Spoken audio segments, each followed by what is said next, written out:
Yeah, so in the simplest form, a software company is, maybe comes into a business model and improves their expenses by 10, 20, 30%. And that's enough of a reduction in expenses for them to take over entire industries. But these software companies still have a lot of the same inefficiencies and overhead of a traditional company.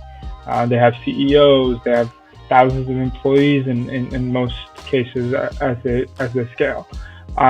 What you're seeing for the first time is you're seeing software that competes with these traditional businesses and the services that they provide, but they're able to do that with two or three engineers building just a piece of software.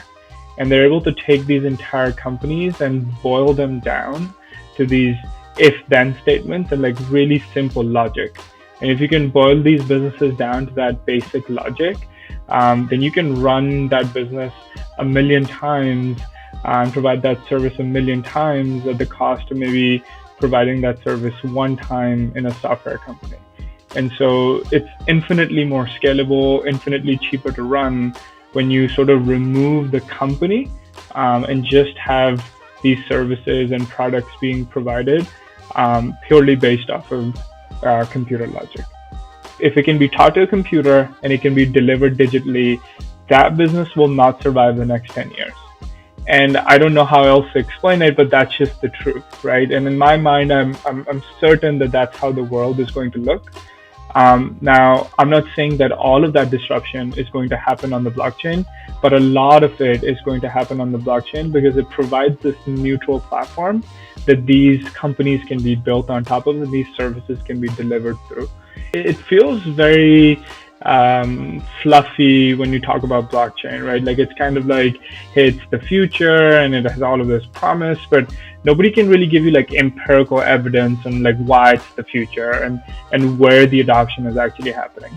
And we're very traditionally trained investors, so we used to struggle with the exact same thing. We were like, okay, underneath all the hype, is there actual substance? And so like our entire firm is dedicated to understanding whether there's actual substance. We have no love for blockchain. We just have a love for the users that are coming here and finding real solutions. At any point in time, if 50% of the users leave, like we would not be interested in the technology anymore. But what that's different from is when the price falls 50%, that's not concerning to us. When the adoption falls 50%, that's very concerning to us, right? And so the only way that you're going to see past the noise is by anchoring yourself to something very fundamental. And the only fundamental that matters in technology is how much it gets used. That's the fundamental that drives everything else.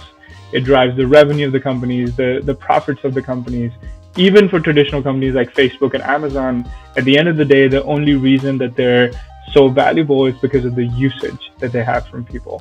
And so if you can anchor yourself to something very fundamental that anybody can understand, then you over time will be able to make great investment decisions.